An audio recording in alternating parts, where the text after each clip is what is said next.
Welcome to this week's episode where we tell you about this week's comics. Yes. First one we're going to talk about is this one that is called Cold Dead Hands. I can't not say it that way, which is why Sammy was preparing over there. She's been doing that all day. Because that's what it's called. It's called Cold Dead Hands. It's written by Garrett Gunn, and the artist is Lee Milewski. I like it. This book is about cold dead hands because mercenary Kit Kelso has his hands cut off after messing up a deal he made with his clients, and his hands are put up for auction as magic hands, and they start floating around, and it's weird. And you have to say the title how I said it, or it doesn't count. We won't sell it to you unless you say it that way. You have to come up to the register and look me in the eye and go, Cold Dead Hands. Just like that.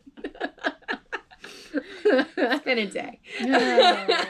There's not many words in this book, but it's fun just because. Yeah, it's a 3-part miniseries. It is. It is a 3-part miniseries. Sweet. So that is the first one. I'm Cool. going to just edit it here and we'll just make a line. We'll do it. All right.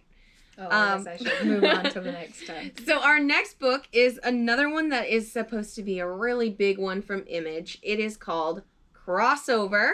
The writer is Donnie Cates, and the artist is D. Knief. In 2017, a wormhole opens up above Colorado, and every comic book character you can imagine comes raining down from the sky, causing mass chaos and mayhem. Years later, there's now a force field around all of Colorado, and people hate comic book characters and everything to do with them. So this story is a crossover which follows multiple characters through their experiences as the world is filled with fictional and deadly characters. Yes. There are a lot of really cool covers for this one, too. We only pulled the A cover, which is actually, I think, my favorite, maybe?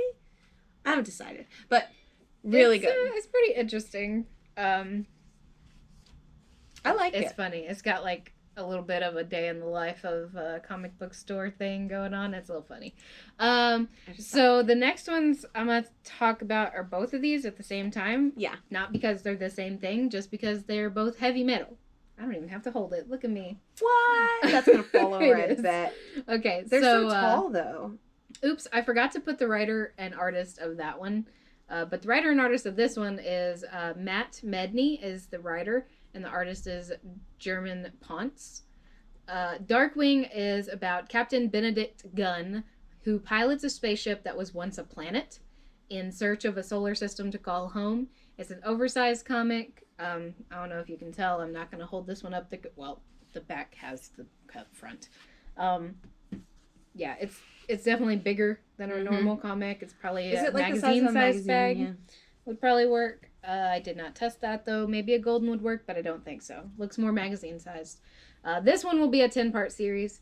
And then Savage Circus is about a gang of criminals that pull off the perfect heist until they run into a runaway train.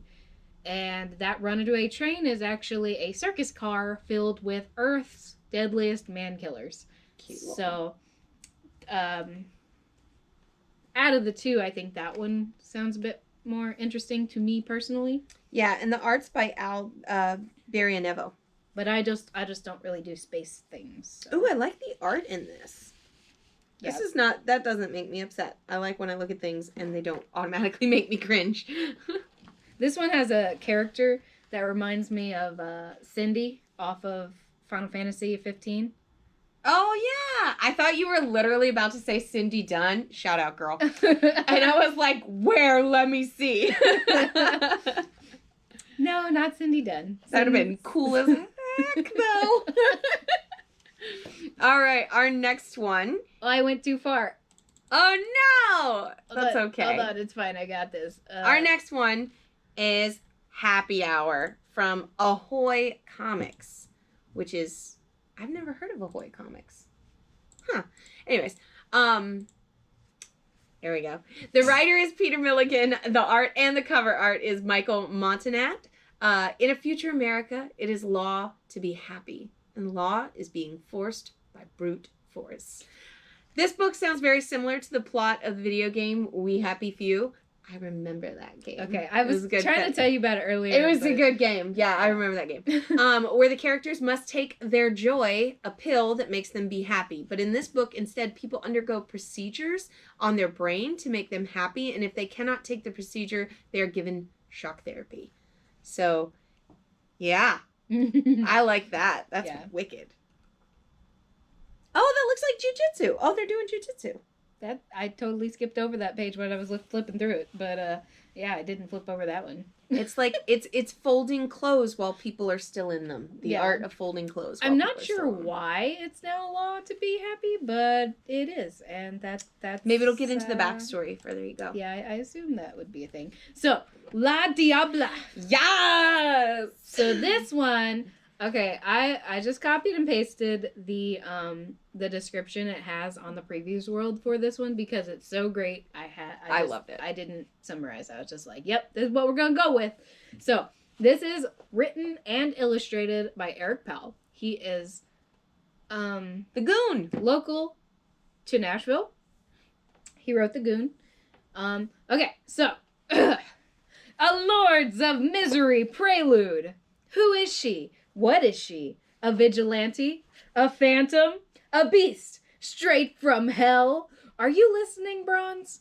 She is La Diabla, a fuel-injected Latina suicide machine set to strike down the unroadworthy. A rocker, a roller, a out-of-controller. She's laying down a rubber road to freedom, baby. Think of her when you look up at the night sky. That was beautiful. I loved it, and I was like, I have to use that. I don't know if Eric Powell himself wrote that, or if just somebody else, like at Diamond, like, I don't know, but I loved it, so. And it's a really cool book, because I was looking inside, and I was just like, it's very pleasing to the eye. Oh, yeah, and I love how, like, when he switches between present and past scenes, or it could be not past, it could just be, like, telling a story. Either way, the present is very, it's inked, it's inked, it's colored, it's blah, blah, blah. But then all of the things in the past or in the story that he's telling are just look like sketches. A sketchbook. Yeah. Yeah, it's really nice, and I really like it. It looks like a BA. I love it. Yeah. Y'all should get all right. Our next one is the one that everyone's gonna love. I know it. Mighty Morphin, #1. Written by Ryan Parrott, and artist is Marco Renna. This is a new team of Rangers, and you get to find out who the new Green Ranger is, and they encounter a stronger Lord Zed. Crystal fact. This is a crystal fact. I'm not going to do it as excited as she was. So, crystal fact, Lord Zed, he was originally, in 1994 through 1998, he was voiced by Robert Axelrod.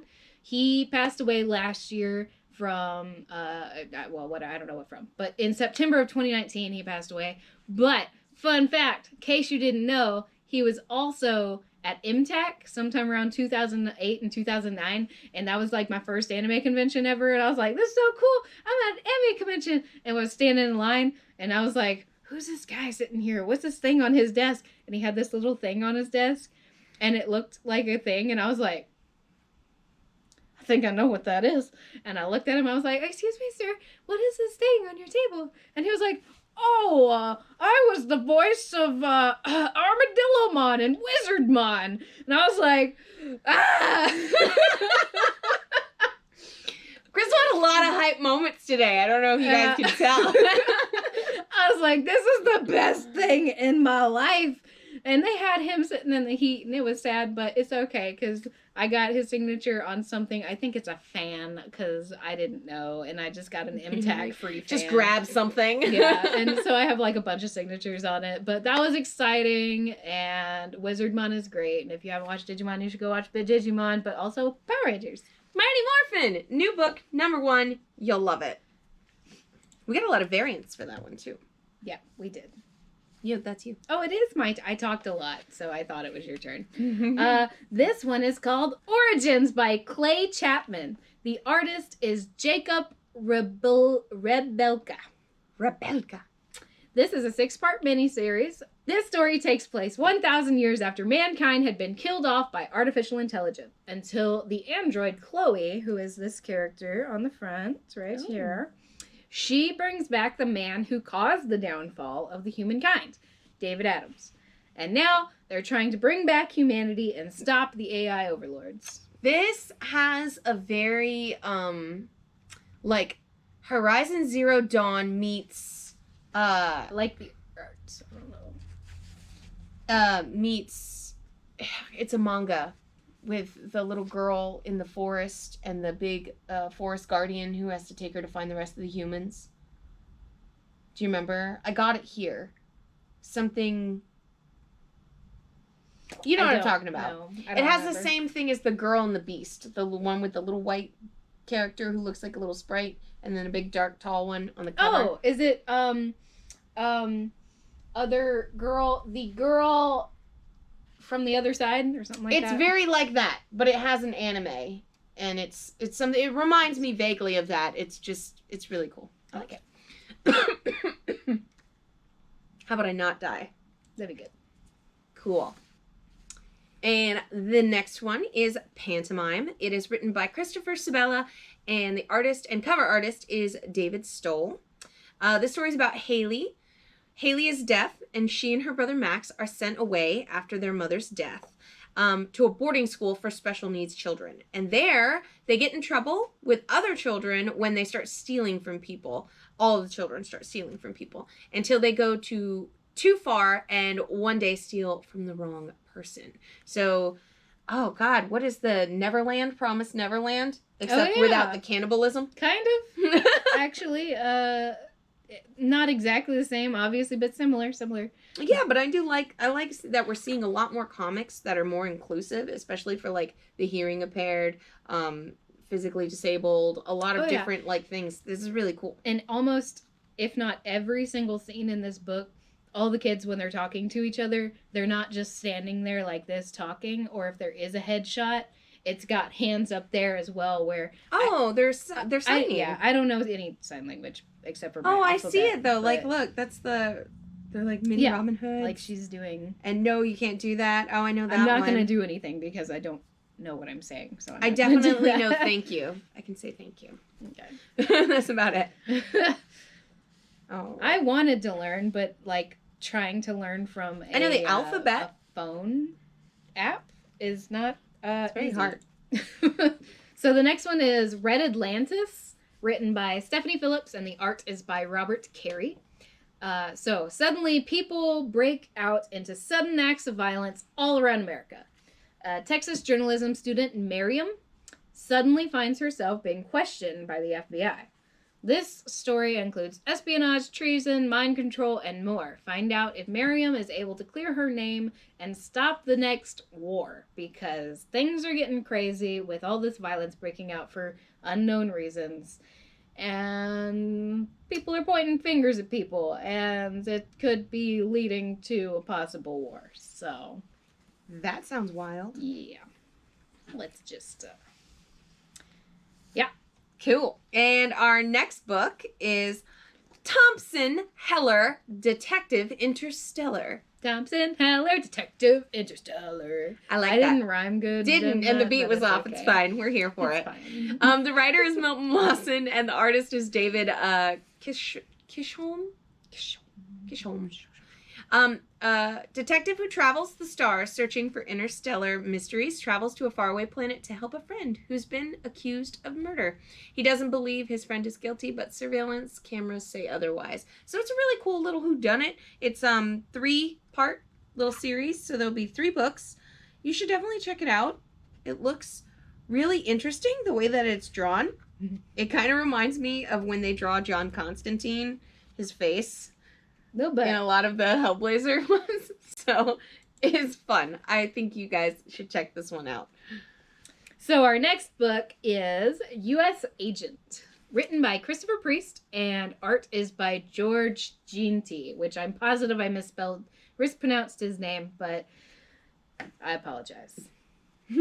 So this is a 5-part miniseries about John Walker, an ex-super patriot who has been stripped of his U.S. agent title and is now operating as an independent government contractor protecting government covert interests. So run down Captain America. Yes. Like, low rent Captain America, I'll do some shady stuff for some Cokes. Well, it has a Coke in the cover, right? It's an energy drink. Oh, even better. It's probably like a Bang or something. G Fuel or something. And they ordered pizza. Yeah, so I was actually surprised to find out this one was Marvel because it does look like a rundown Captain America, so I thought it was like... That's what he is. He's the some low-rent other- Captain America who'll do the shady stuff for you that Captain America would never do. Yeah. So if that interests you at all, check it out. As well as all these other titles. And we're going to do some honorable mentions and not talk about them because there was a lot of new titles this week. Yep. So we've got the Tales from the Dark Multiverse, Batman Hush one-shot. That's going to be cool. Sasquatch in Love. The new IDW Teenage Mutant Ninja Turtles, Jenica 2, Part 2. So that'll be cool. Sweet Tooth, The Return. It's a So black if you read the one. first Sweet Tooth, you'll probably want to pick up this one. Mhm. There's not too many of them on the shelf, but it's Sweet Tooth, The Return. So Yep. And then we've got another IDW Dark Horse Stranger Things and Dungeons and Dragons. It's a 4-part miniseries. But it's Stranger Things, Dungeons and Dragons, and there's 4 different covers, and they're all really nerdy and wonderful. So you should definitely check them out. And then lastly, we got this Star Wars Adventures Shadow of Vader's Castle. It's a one-shot from IDW. Yeah, add it to your Star Wars Adventures collection, man. And one-shots, I don't see why everybody doesn't just get one-shots because one and done. You read it and you're done. And then you have it, the Yep. whole thing. So that's it. Yeah. You can see a little bit behind us that over on that side now, we don't have the wrestlers. They're actually behind the camera as you walk into the door right around. Instead of the turtles there. The turtles have been moved to the Nashville location. So if you wanted one and you didn't get it, it's okay. We still have it probably. You'll just have to let us know and we can search and get it brought back. Or Or just go up to Nashville, have a or day that. trip, and go to the toy store that is right next to our place and get a bunch of Christmas gifts. which Because I we believe have they're so open much. only Saturday and Sunday. Yeah, on the weekends. So Saturday and Sunday on the weekends, get some Christmas gift shopping done. Get up there. But I was saying behind us, we brought back our favorites because we had the wall over there as October Spoopy books. October spooky books. But this week it's actually we've got DC over there. DC. Because there's a lot of stuff on our wall. Yeah. So DC's over there where the October books used to be. There's So, big bright signs. You yeah. guys can't miss it. You'll I made find big old signs that say DC is here. it. I think that's literally what it says. So. It does. It does. DC books, Books. here. DC books Exclamation here. point. All right, so that's it for today. We will see you guys here in a little bit, and we'll see you next week. Yay. Bye, guys.